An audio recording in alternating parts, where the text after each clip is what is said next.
Biden commended the Secret Service and law enforcement for the swift response. The president has emphasized that there is no place for political violence in the country and assured that the Secret Service will have all necessary resources to ensure Trump's continued safety as the investigation into the incident continues. Following the incident of the firing, President Joe Biden has expressed relief that the former President Donald Trump is unharmed. Biden has commended the Secret Service and the law enforcement for their swift response. Gautam? Yes, Priyanka, thank you very much. As we know that President Biden and Vice President Kamala Harris have both condemned the incident. They have said that investigations are underway, and both have personally stated that they are relieved that former President Donald Trump is not harmed. Meanwhile, there is also a second development in connection with this. The acting director of the Secret Service, Ronald Rao, is now headed towards Florida. Earlier, Secret Service officials had stated that since Donald Trump was the former president and is not the sitting president, the security cover on the golf course was was lesser than it was actually than it usually is, because the perimeter along the boundaries of the golf course were not completely manned. This is done in the case when a president is visiting a golf course. Since Trump is no longer the sitting president and he's the former president, it was a slightly scaled down security detail that was along with him in the Trump International Golf Course in Florida. Now, a particular Secret Service agent was jumping one hole ahead of where Trump was playing in order to identify and cut down potential security threats that could occur to the former president. This happened on Sunday. So right now Kamala Harris and President Joe Biden have both expressed relief that nobody was injured in the incident.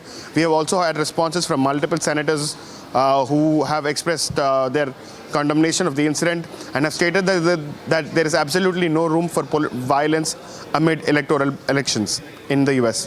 Back to you, Priyanka. Thank you, Gautam, for those details. Getting in reactions from the global leaders on this matter, let's listen in. This incident in the United States is of concern again. It is good that President Trump has said that he is safe and that the incident, the details of which are still coming out, so it's not quite clear all of those details. But what is clear is that President Trump is safe. That is a good thing. Gunshots were exchanged near Donald Trump's West Palm Beach Golf Club, and authorities have arrested 58-year-old Ryan Wesley Root after he allegedly pointed a rifle with a scope into the golf club. The Secret Service agents engaged with the suspect after spotting the rifle barrel protruding from the fence. Trump was reportedly 300 to 500 yards away at the time. The White House has confirmed that both President Biden and Vice President Harris have been briefed on the incident, and the FBI is said to have been probing an apparent assassination attempt. This is a second assassination attempt in less than 60 days on Donald Trump. We've also had Joe Biden saying that there's no place for violence, and he has expressed his desire that he's happy to know that Donald Trump was unharmed and investigation is underway.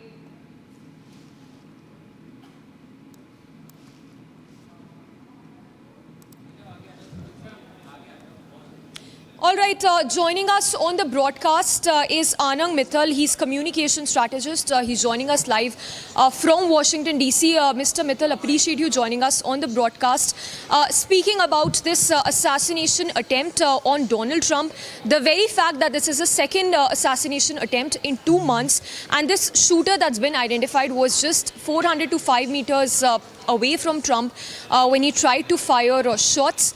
Do you think this is somewhere a failure on part of the Secret Service or even the FBI that's been probing deeper assassination plot to target Donald Trump? Hi, thank you for having me on. Yeah, I think there's definitely a lot of blame to go around. I think responsibility has to be taken.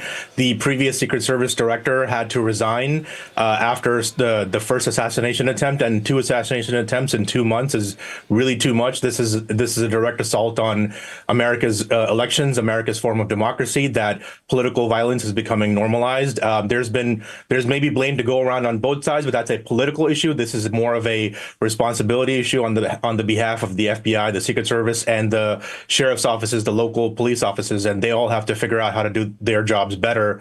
I do believe usually, and again, a lot of these details about how candidates and VIPs are protected aren't given out, but generally they have personal details with them, 3 or 4 guys, maybe more, especially for high-profile people. They have also have armed police with them, traveling with them, and it seems like I have to correct one thing. It seems that the sheriff's office in the local area said that they were not covering all points of the golf course, and it was not the Secret Service that said they were not at fault. It was actually the sheriff's office that said, we can't cover everything, and because he's not the candidate.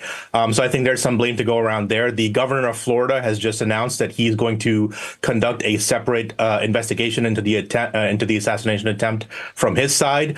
The FBI is going to be involved because this is a federal crime. Any assassination attempt on a former president is a federal crime. And so there's going to be a lot of coordination and probably a lot of blame to go around. There will be some politicization of this, but I think if we want to have a proper election season, a proper campaign effort that doesn't involve violence, I think these kind of things have to be tamped down on both sides, and a proper investigation is required, and people have to resign. They don't, and maybe some people have to be fired as well, because this is a dereliction of protection for a very high-profile ex-president. Right, Mr. Mittal, reports also indicate that the suspect is said to be associated with a Democrat. In fact, it's even being said that he was posting anti-Trump posts and he was trying to raise funds for Ukraine. In your view, what do you think would be the motive behind this assassination attempt on Donald Trump? Well, to be honest, anybody who thinks about assassinating a former president or anybody in government is most likely mentally unstable. So I would hesitate to add a political dynamic to their motivations. Generally, these people are mentally unstable and sort of have issues that are beyond politics. And what happens with a lot of mentally unstable folks is, sadly, they glom onto politics, and so they sort of use it as a vehicle to act out their crazy fantasies. But yes, it has been observed that he has been posting very anti-Trump things. And to be honest, I was in the Senate in 2017 when a crazed gunman opened fire on the Republicans who were playing baseball, and actually it resulted in one of the congressmen being hit. And so this kind of rhetoric just has to stop. The Democrats have been using this rhetoric that Donald Trump is a unique threat to democracy. This crazy person repeated some of that language, repeated some of those campaign talking points. So it's very obvious that calling people who are your legitimate opponents in a political system, in a political campaign, in an election, calling them threats to democracy and calling them sort of these very extreme charged names is not going to be helpful. And again, I think both sides are to blame, but I think in this case, again, we've had 2 assassination attempts in 2 months, so there has to be some reckoning from the Democrats. They have to examine the rhetoric they're using, while at the same time accusing Republicans of destroying democracy or being fascistic. The typical very extreme language that they use. Right. Thank you, Samiksha and Mr. Mittal, for those details. We'd request you to stay. We also wanted to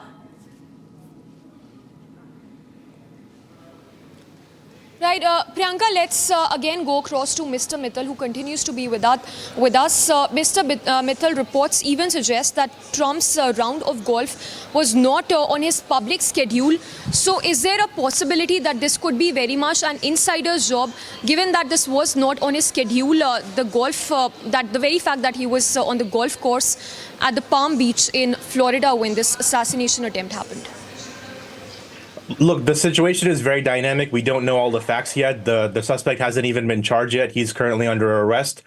We have no idea what he was up to exactly, how he got that close to the to the golf course's property line.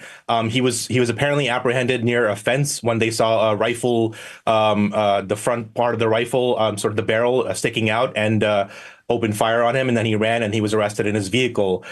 So I think some level of thorough investigation has to be done. The unfortunate problem is, with presidential candidates, their schedules are fairly well known, and it is well known that President Trump usually is hanging out at Mar-a-Lago.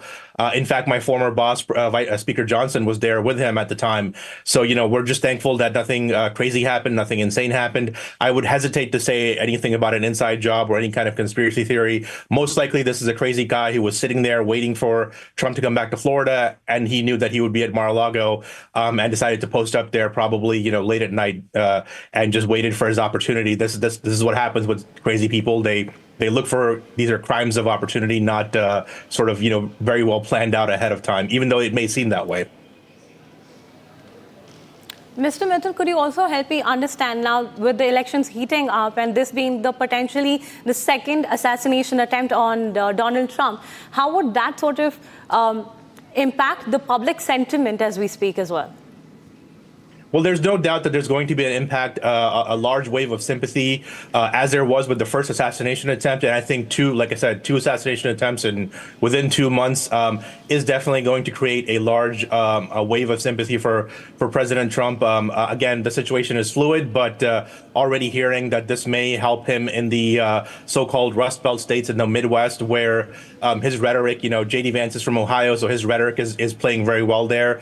His campaign is doing very well there. And so, that kind of sympathy vote may end up helping him win in some of these key swing states where people may decide to give him the sympathy vote versus President Harris. And so, this is the unfortunate problem with situations like these that happen in campaigns. Your people may not like one guy or the other guy, but then sympathy, these kind of disasters happen, or sympathy waves happen, and they actually help propel a candidate across the finish line, 3-4 points, something like that, tends to happen. Right, Mr. Mittal, and the very fact that the security for Donald Trump has increased manifold since the last assassination attempt, do you think that, again, coming back to the same point, of course, do you think there is somewhere a failure on part of the Secret Service as well? Of course, the Secret Service personnel, the security guard did a brilliant job in spotting the gunman, the assassin.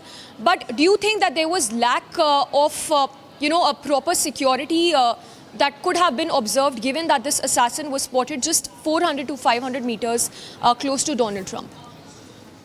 Oh, absolutely. I think there's going to be huge fallout from this, from congressional and Senate leaders. They're going to demand investigations. And usually in situations like this, because we commend the folks on the ground who did their job very well, and I think President Biden said that as well.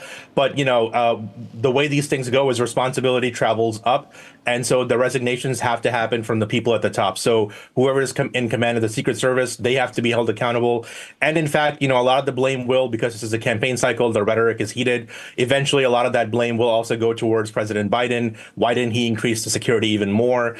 Because, like I said, one is a mistake, two is a complete failure, right? You can say maybe, all right, they weren't prepared for the first one, but the second one, it's a complete, like I said, congressional leaders, Republicans and Democrats will ask for resignations of the high-level political appointees, and in fact, probably some of the deputies as well. We'll see how the hearings go. Probably the next couple of months, alongside the election cycle, will be occupied with asking for accountability from the Secret Service and the FBI. But as I said, the makeup of the actual security on the ground is not known. That will be known in these hearings, and they may decide to do closed secretive hearings as well, because sometimes you don't want people, the general public, to know how exactly somebody is being protected, how many officers are on the scene, how many armed people are on the scene. So these kind of things are always a little bit, like I said, hard to figure out, and like I said, it will involve a lot of political rhetoric. People will be blaming each side, and those kind of things will go on. But hopefully we get a good result out of that, and these things don't occur. This is actually pretty shocking, because the last time a proper assassination attempt happened was probably in the 1970s with Gerald Ford, where he was attacked by a member of the Manson family.